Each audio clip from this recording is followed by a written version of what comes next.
2021 करोड़ रुपए अभी सीधे ट्रांसफर हो चुके हैं। दोस्तों, क्या आपको भी अर्जेंट पैसों की नीड है या फिर आप भी अपने बिजनेस को बढ़ाने के लिए लोन लेना चाहते हैं, तो आपने बिल्कुल सही वीडियो पर क्लिक किया है। दोस्तों, आज की इस वीडियो में मैं आपको बताऊंगा कि आप मात्र अपने आधार कार्ड से इस सरकारी योजना के तहत कैसे 1 लाख से 5 लाख तक का लोन बहुत ही आसानी से ऑनलाइन अपने मोबाइल से आवेदन करके ले सकते हैं, जिसमें दोस्तों आपको बहुत ही कम ब्याज देना होगा। साथ ही साथ आपको इसमें सब्सिडी का लाभ भी मिलेगा। दोस्तों, क्या है पूरी योजना, कैसे इसमें आवेदन करना है, सब बताऊंगा इस वीडियो में। बस आपको करना क्या होगा, इस वीडियो को लास्ट तक देखना होगा। वीडियो अच्छा लगे तो वीडियो को लाइक कीजिएगा और चैनल पे नए हैं तो चैनल को सब्सक्राइब करना बिल्कुल भी मत भूलिएगा, क्योंकि ऐसी वीडियो मैं अपने चैनल पर लाता रहता हूँ। तो बिना किसी देरी के दोस्तों वीडियो को शुरू करते हैं। दोस्तों, सबसे पहले आपको आ जाना है पीएम स्वनिधि की साइट पे। आपको ऊपर देखने को दिख जाएगा इसका लिंक। उसके बाद दोस्तों कुछ इस तरह का इंटरफेस आपके सामने खुल के आ जाएगा, जिसमें आपको ऊपर देखने को मिलेगा अप्लाई लोन फॉर 10,000, 20,000 और 50,000। दोस्तों, यहाँ पर एक ये लोन की पीडीएफ है, जिसमें आपको लिखा है कि इसमें जो रेट है वो 7% की इसमें सब्सिडी के साथ लगेगा, जिसमें आपको जो ये लोन है दोस्तों 10,000 का, ये आपको 12 ईएमआई में पे करना है। अगर आप टाइम पे ईएमआई पे करते हैं तो आपको और ज़्यादा का लोन भी यहाँ पर मिल जाएगा, जो कि आपको 20,000 और 50,000 है। साथ ही साथ आपको इसमें जो डॉक्यूमेंट देने होंगे दोस्तों, वो आपका आधार कार्ड, पैन कार्ड है। अब आप देख पाएंगे दोस्तों, ये 10,000 का लोन, 20,000 का लोन और 50,000 के लोन के नीचे आपको एक ऑप्शन दिख रहा है अप्लाई LOR कम लोन। यदि आपके पास LOR नंबर नहीं है दोस्तों, तो पहले आप अप्लाई नहीं कर पा रहे थे, बट अब अगर आपके पास LOR नंबर नहीं है तब भी आप इसको अप्लाई कर पाएंगे। तो यदि आपके पास LOR नंबर नहीं है दोस्तों, तो नीचे वाले ऑप्शन को सेलेक्ट करना है, और यदि आपके पास LOR नंबर है तो ऊपर वाले अप्लाई फॉर 10 के लोन पे आपको सेलेक्ट करना है। दोस्तों, यहाँ मैं आपको बिना LOR नंबर वाले पे आपको करके बताऊंगा पूरा प्रोसेस। तो यहाँ पर दोस्तों apply for LOR come loan पे हमें क्लिक करना होगा। क्लिक करने के बाद दोस्तों कुछ इस तरह का इंटरफेस खुल के आपके सामने आ जाएगा, जहाँ पे आपको अपना मोबाइल नंबर डालना होगा। मोबाइल नंबर डालने के बाद दोस्तों आपको यहाँ पर अपना कैप्चा डालना होगा। कैप्चा डालने के बाद दोस्तों नीचे आपको देखने का ऑप्शन दिखेगा रिक्वेस्ट OTP, जिस पे आपको क्लिक करना होगा। क्लिक करने के बाद दोस्तों एक OTP आपके रजिस्टर्ड मोबाइल नंबर पर जाएगा जो आपने दिया था, और OTP डालने के बाद यहाँ से आपको इसको वेरीफाई कर देना है। दोस्तों, जैसे आप OTP सबमिट कर देंगे तो कुछ इस तरह का इंटरफेस आपके सामने खुल के आ जाएगा, जहाँ पर आपको अपना आधार का वेरिफिकेशन कराना होगा OTP के साथ। दोस्तों, जब आप ये वेरीफाई करा देंगे तो कुछ डिटेल खुद से फैच होकर यहाँ भर जाएंगी। यहाँ पर दोस्तों आपको एक नोट ऊपर देखने को मिलेगा, जिसमें आपको कुछ मैंडेटरी फील्ड्स हैं जो कि भरना ज़रूरी हैं। साथ ही साथ आपको दोस्तों यहाँ देखने को मिलेगा असम और मेघालय में अगर आपका आधार कार्ड नहीं है तो यहाँ से थोड़ी दिक्कत हो सकती है। उसके बाद दोस्तों अब जब नीचे आएंगे आप, तो कुछ आपको अपनी डिटेल यहाँ पर फिल करनी होगी। सबसे पहले दोस्तों आपको यहाँ पर अपना स्टेट सेलेक्ट करना होगा। स्टेट सेलेक्ट करने के बाद दोस्तों यहाँ से आपको अपना टाउन सेलेक्ट करना होगा। टाउन सेलेक्ट करने के बाद दोस्तों यहाँ से आपको अपना जिस एरिया में आप रहते हैं, जो आपका टाउन या पंचायत लगती है, वो एरिया यहाँ से आपको सेलेक्ट करना होगा। उसके बाद दोस्तों नेक्स्ट पे आता है, यहाँ आपको अपना वार्ड नंबर सेलेक्ट करना होगा। उसके बाद दोस्तों नीचे आप जब आएंगे तो यहाँ पर आपको कुछ ऑप्शन देखने को मिलेंगे, जैसे पर्सनल इन्फॉर्मेशन, जिसमें आपको अपना फादर का नाम लिखना है, आपका अपना मैरिटल स्टेटस लिखना है, जो आपका नेम है दोस्तों वो फैच हो जाएगा आपके आधार से। साथ ही साथ अगर आप CIG या JLG के मेंबर हैं तो यहाँ यस या नो पे आपको क्लिक करना होगा।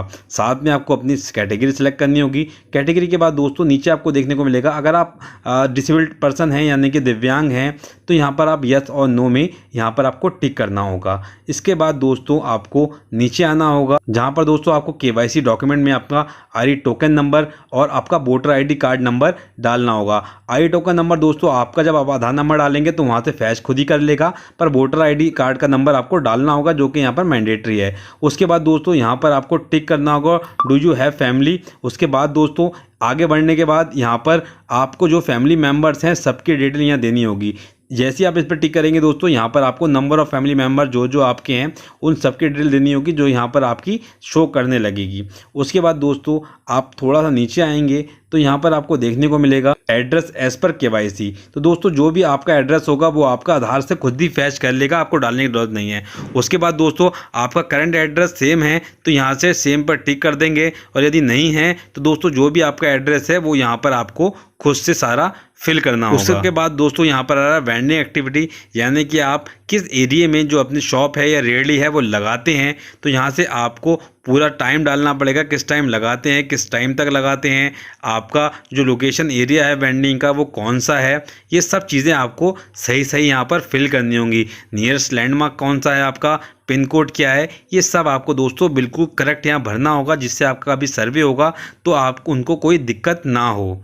उसके बाद दोस्तों आपको फिर से थोड़ा नीचे आना है ये सब भरने के बाद। दोस्तों इसके बाद आपको वेंडिंग का जो आपका वेंडर है उसका प्रूफ देना होगा, एटलीस्ट कोई एक प्रूफ देना होगा, जिसमें बहुत सारे प्रूफ यहाँ पर लिखे हैं, इसमें से कोई भी एक प्रूफ आप यहाँ पर दे सकते हैं, जिसमें आपको जैसे proof of receiving one time assistance during lockdown, यहाँ पर आपको copy of bank account statement passbook यदि आपके पास है दोस्तों तो यहाँ से आपको यस करना है, अन्यथा यहाँ पर नो करना है। तो यहाँ पर दोस्तों जो भी ऑप्शन आप लेंगे इसको सही से पढ़ लीजिएगा, उसके बाद यहाँ पर आपको यस नो करना है। तो दोस्तों यहाँ पर ज़्यादातर आप नो ही होंगे, यस बहुत कम होगा।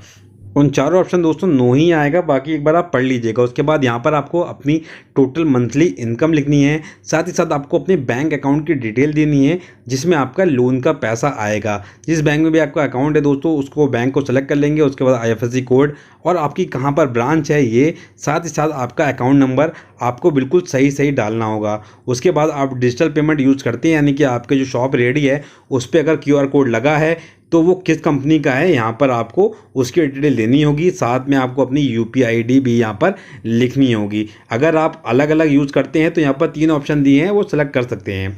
उसके बाद दोस्तों यहाँ पर आपको अपनी एग्जिस्टिंग लोन की डिटेल देनी है कि कोई अगर आपके पास लोन चल रहा है आपके नंबर पर, आपके पैन कार्ड पर, आपके अकाउंट पर, तो कितना लोन है, कितना आउटस्टैंडिंग बचा है, किससे आपने ले रखा था, साथ ही साथ उसकी EMI कितनी है, ये आपको बिल्कुल करेक्ट देनी होगी। दोस्त के बाद नीचे आएंगे तो यहाँ पर आपको लोन अमाउंट रिक्वायर्ड दिखा रहा है, यानी कि आपको कितना लोन चाहिए। दोस्तों इसमें जो पहला टर्म है उसमें आपको 10,000 का लोन मिलेगा, उसके बाद दोस्तों आपको 20,000 और उसके बाद 50,000। दोस्तों जो 10,000 का लोन है उसके लिए आपको जो उसका रीपेमेंट है वो 12 महीने में करना है, यानी कि 12 महीने में आपको कंटिन्यूसली इसका पेमेंट करना है, कोई भी ब्रेक नहीं करनी EMI।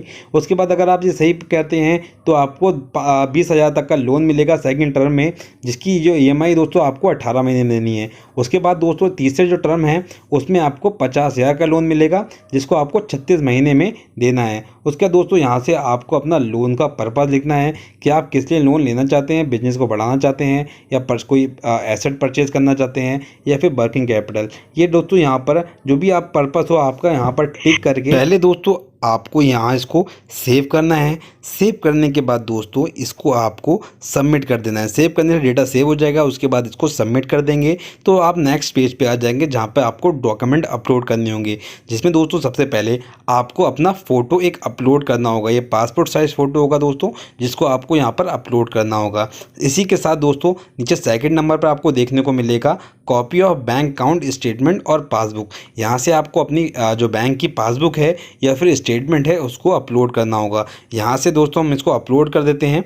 अपलोड करने के बाद दोस्तों आपको ये ध्यान रखना होगा जो फाइल है बिल्कुल वो सही हो, 1 MB से कम हो, ठीक है। उसके बाद दोस्तों यहाँ से इसको फिर से सबमिट कर देंगे। दोस्तों नेक्स्ट पेज पे 2 ऑप्शन आपको देखने को मिलेंगे। पहला है submit your application to market place, यानी कि आपके एरिया में जो भी बैंक या कंपनी होंगी उसमें से किसी के पास भी आपकी एप्लीकेशन चली जाएगी। और जो दूसरा ऑप्शन है दोस्तों वो है submit your application to your preferred lender, यानी कि आप जिससे चाहें, अगर आपका कोई प्रेफर्ड लैंडर है, बजाज फाइनेंस, बजाज कैपिटल, कुछ भी, तो यहाँ पर आप उसका जो नाम है वो लिख सकते हैं, यानी कि उस एरिया में सिर्फ उसी कंपनी के पास जो आपकी एप्लीकेशन है वो जाएगी और वहाँ से आपका लोन हो जाएगा। तो इसमें सबसे पहले दोस्तों आपको प्रेफर्ड जो लैंडर है उसका नाम आपको यहाँ पर सेलेक्ट करना होगा। साथ ही साथ दोस्तों उसके बाद यहाँ पर आपको उसकी जो प्रेफर्ड ब्रांच है वो यहाँ से आपको उसकी सेलेक्ट करनी होगी। प्रेफर्ड ब्रांच सेलेक्ट करने के बाद दोस्तों यहाँ पर आ रहा है सिलेक्ट ULV सब यूज़र, जिसको आपको कुछ नहीं करना है। उसके बाद एग्री पे क्लिक करके